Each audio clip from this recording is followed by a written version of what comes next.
হিমন্ত বিশ্ব শৰ্মাৰ ডাঙৰীয়াৰ নেতৃত্বত আমি কিছু বিশ্বাস আছে বিগত চৰকাৰৰ দিনৰ তুলনামূলকভাৱে।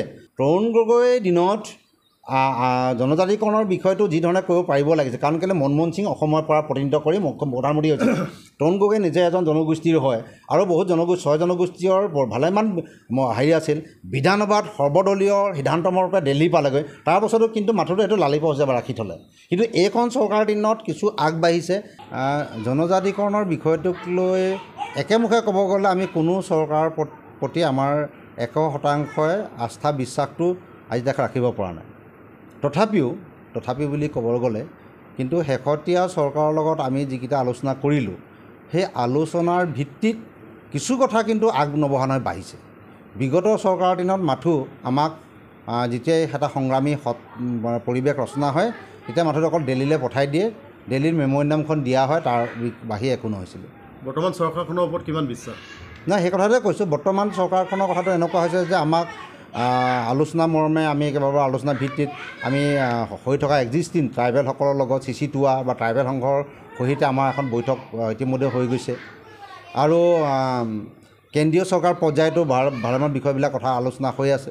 কিন্তু এইটো আমি সকলোৱে জানো যে জনজাতিকৰণৰ বিষয়টো একেদিনে একে ৰাতিৰ ভিতৰত হৈ যোৱা বিষয় নহয়। যেতিয়া নেকি ৰাজ্যসভাত বিষয়টো উত্থাপন হৈছিলে, আমি আশাবাদী যে এই চৰকাৰখনৰ দিনত চাগে কিবা এটা হোৱাৰ সম্ভাৱনা আছে। যে হিমন্ত বিশ্ব শৰ্মাৰ চৰকাৰৰ লগত আমি যেতিয়া তেওঁ 21 চনত দায়িত্ব লোৱাৰ পাছৰ পৰা তেওঁৰ দুটা কথা খুব স্পষ্ট কথা আছিলে। এটা কথা হ'ল যে আহোমৰ ট্ৰাইবেল বেল্টত মাটি, প্ৰথম কথাটো আমি তেওঁক কৈছিলোঁ যে মাটি আমাৰ মানুহৰ মাটি পট্টা নাপায়, মাটি পট্টা। কিন্তু তেওঁ কথা দিয়া মতে ইলেকশ্যনৰ আগত এটা কথা দিছিল যে ফাৰ্ষ্ট কেবিনেটত মাটি পট্টা ব্যৱস্থা হ'ব, আৰু ফাৰ্ষ্ট কেবিনেটত তেওঁ শদিয়াকে প্ৰমুখকৈ ট্ৰাইবেল বেল্টত মাটি দিছিল। আৰু সেই ভিত্তিত আমি দেখিছিলোঁ যে জনজাতিকৰণৰ কথাবিলাক আমি তেওঁক কৈছিলোঁ। স্বায়ত্তকৰণৰ কথাটো কৈছোঁ। স্বায়ত্তকৰণৰ কথাটো কওঁতে তেওঁ কিন্তু এটা কথা স্পষ্টকৈ কৈছে যে আহোমে যদি স্বায়ত্তখন লৈ অসমখন থাকিব কি। তথাপিও তেওঁ এটা কথা ক'লে যে স্বায়ত্তখন দি দিব পাৰিম, কিন্তু আমাক জনজাতিকৰণ তোমালোকে ইছ্যুটো আপোনালোকে উদ্যোগ কৰক। আমি কৈছোঁ জনজাতিকৰণৰ ইছ্যুটো উদ্যোগ কেতিয়াও নহয়, স্বায়ত্তখন লাগিব, জনজাতিকৰণো লাগিব। আৰু অসমখন ৰক্ষা কৰিবৰ কাৰণে এটাই উপায় আছে, আজি তাৰিখত সকলোৱে কৈ আছে যে অসমখনৰ ভূমি অধিকাৰটো পাবৰ কাৰণে আমাক জনজাতি লাগিব, অসমখন জনজাতিৰ ৰাজ্য হ'ব লাগিব। তাৰ কাৰণে আমি হিমন্ত বিশ্ব শৰ্মাৰ ডাঙৰীয়াৰ নেতৃত্বত আমি কিছু বিশ্বাস আছে বিগত চৰকাৰৰ দিনৰ তুলনামূলকভাৱে। গতিকে আমি আশাবাদী যে তেওঁ এইটো নহয় যে আমাক টুপি পিন্ধাই ৰাখিব পাৰিব, এইটো নহয়। হিমন্ত বিশ্ব শৰ্মাৰ লগত আমি একাকাৰ হৈ বিচৰা নাই। হিমন্ত বিশ্ব শৰ্মাৰ লগত আটাইতকৈ বিৰোধিতা কৰা মানুহজনেই মই। আপোনালোকে জানে যদি বিগত ইতিহাসখন আপোনালোকে যদি চাই 2010 চনৰ পৰা এতিয়ালৈকে 14 বছৰ যদি চাই আটাইতকৈ বিৰোধিতা কৰা মানুহকেইজন আমি। কিন্তু তেওঁ শেহতীয়া কাৰ্যক্ৰমণিকে যদি চাওঁ, আহোমৰ হৈ যিখিনি কাম কৰি আছে আৰু কৰা যিটো কথাটো কৈছে, আৰু আমাৰ আটাইকেইটা সংগঠনৰ নেতৃবৃন্দই দেখিছে যে তেওঁ কৈছে যে স্বায়ত্তখন মই আপোনালোকক খুব কম দাম দি দিব পাৰোঁ, কিন্তু জনজাতিকৰণৰ বিষয়টো উদ্যোগ হ'ব কৈছে। কিন্তু আমি কৈছোঁ জনজাতিকৰণ উদ্যোগ নহয়, যাৰ কাৰণে তেওঁ ষ্ট্ৰেটেজি হ'লকৈ এক্সিষ্টিং ট্ৰাইবেলসকল যাতে বেয়া নাপায় এই কথাটো আহিছে। মৰাণ, মটক, চুতীয়া, চাহ জনগোষ্ঠী, আহোম আৰু কোচ ৰাজবংশী জনজাতিকৰণৰ মাথোঁতো এক্সিষ্টিং ট্ৰাইবেলসকলে তেওঁলোকেতো ৰাজনীতি কৰিব, ভোটৰ অংক কৰিব। সেই ভোটৰ ৰাজনীতি যাতে হেম্পাৰ নহয়, আমি কৈছোঁ যে যেনেকৈ অসমত দুটা জনজাতি আছে, এটা হ'লগৈ ST হিলছ, এটা ST প্লেন, দৰকাৰলৈ ST আদাৰ বা ST কিবা নামাকৰণ কৰি 3টা ST কেটেগৰী কৰি হ'লেও আমাক ST লাগিব, এই কথাটো কৈছোঁ। আৰু এইটো আমি আশাবাদী যে হিমন্ত বিশ্ব শৰ্মাৰ নেতৃত্বতে আমি অহা 26 চনৰ আগত, এতিয়াতো সম্ভৱ নহয়, 26 চনৰ আগত আৰু এইখন চৰকাৰ যদি তেওঁলোকৰ চৰকাৰে যদি আহে তেতিয়াহ'লে আমি ভাবোঁ যে 26 চনৰ আগত যে 25 চনৰ ভিতৰত, 26 চনত নথয়, 25 চনৰ ভিতৰত যদি নহয় তেতিয়াহ'লে কিন্তু 26 চনৰ 1 জানুৱাৰী বা 2 জানুৱাৰীৰ পৰা কিন্তু ইয়াৰ বিৰুদ্ধে ভৱুত্ৰে এটা প্ৰচাৰ হ'ব।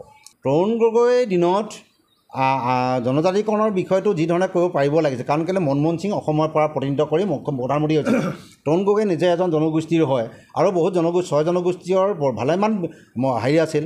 বিধানসভাত সৰ্বদলীয় সিদ্ধান্তমৰ্পে দিল্লী পালেগৈ, তাৰ পাছতো কিন্তু মাথোঁতে এইটো লালিপৰ হিচাপে ৰাখি থ'লে। কিন্তু এইখন চৰকাৰৰ দিনত কিছু আগবাঢ়িছে। আগবাঢ়ালে মূলতে বাৰে বাৰে এটা কথা ৰৈ গৈছে, এইটো হৈছে এক্সিষ্টিং ট্ৰাইবেলসকলৰ যিটো সমস্যা আছে, সেই সমস্যাৰ কাৰণে এক্সিষ্টিং ট্ৰাইবেলসকলে আদিত্য ঠাকৰে ডাঙৰে স্পষ্টভাৱে কৈছে যে কোনো কাৰণতে আহোমৰ আমি জনজাতি হোৱাটো নিবিচাৰোঁ, স্পষ্টকৈ কৈছে। কিন্তু আমি সেইকাৰণে চৰকাৰক এই দুটা আমি প্ৰেছাৰ কৰি আছোঁ যে তেওঁলোকক কেনেকৈ সন্মান কৰা তেওঁলোকৰ দায়িত্ব। কাৰণ জম্মু কাশ্মীৰৰ পৰা 370 অনুচ্ছেদ দুৰৱস্থি কৰি হ'লেও তেওঁলোকে ব্যৱস্থাটো উদ্যোগ কৰাইছে। অসমতো এক্সিষ্টিং ট্ৰাইবেলসকলৰ তেওঁলোকক যাতে শংকামুক্ত কৰাৰ দায়িত্ব চৰকাৰৰ বা তেওঁ ৰাজনৈতিক ব্যক্তিসকলৰ। আৰু আমি এটা কথা কৈছোঁ যে এক্সিষ্টিং ট্ৰাইবেলসকলৰ কোনো ধৰণৰ হেম্পাৰ নোহোৱাকৈ আমাক জনজাতি লাগে।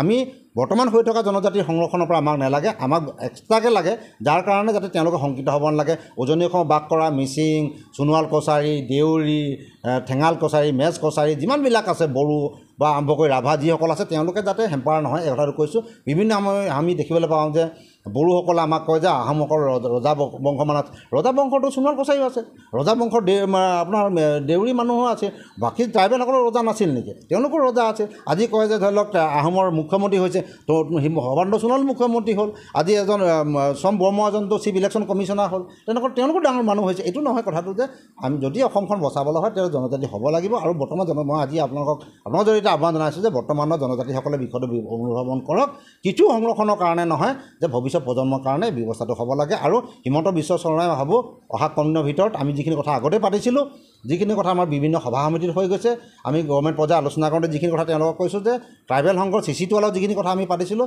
সেইখিনি ইমপ্লিমেণ্ট কৰক, তেওঁলোকক সন্মান কৰাৰ দায়িত্ব তেওঁলোকৰ, তেওঁৰ পিতৃ হিচাপে দায়িত্ব আছে, এইখিনি কৰিব লাগিব অসম মুখ্যমন্ত্ৰী থকা অৱস্থাত। এই আহোমসকল এতিয়া উন্নয়নৰ পক্ষত আছে, এইটো কথা সত্য, এইটো কথা সত্যত আমি প্ৰাঞ্জল ৰাজকোঁৱৰ বিজেপিলৈ যোৱাৰ সম্ভাৱনা আছে নেকি? নহয় তেনেকুৱা নাই। প্ৰাঞ্জল ৰাজকোঁৱৰ বিজেপিলৈ যোৱাৰ ৰাজনীতি এইকাৰণে প্ৰাঞ্জল ৰাজকোঁৱৰ এদিন এটা পলিটিকেল পাৰ্টিত গৈছিল, 5 বছৰ 6 বছৰ থাকিলোঁ, 5 বছৰ 6 বছৰ থাকি কিন্তু দেখিলোঁ যে ৰাজনীতিক যিসকলৰ মানে তেওঁলোকৰ যিটো কাৰুকাৰ্য, তেওঁলোকৰ যি ধৰণৰ মানে ধৰি লওক কাম কাৰ্য, এইটোত আমাৰ দৰে ব্যক্তিৰ কিছু অসুবিধা আছে। আৰু সেইকাৰণে আমি ভাবোঁ যে নন পলিটিকেল হিচাপে থাকি আমি প্ৰেছাৰ গ্ৰুপ হিচাপে যাতে আমাৰ জনগোষ্ঠীৰ হৈ কাম কৰিব পাৰোঁ, জাতিটোৰ হৈ কাম কৰিব পাৰোঁ।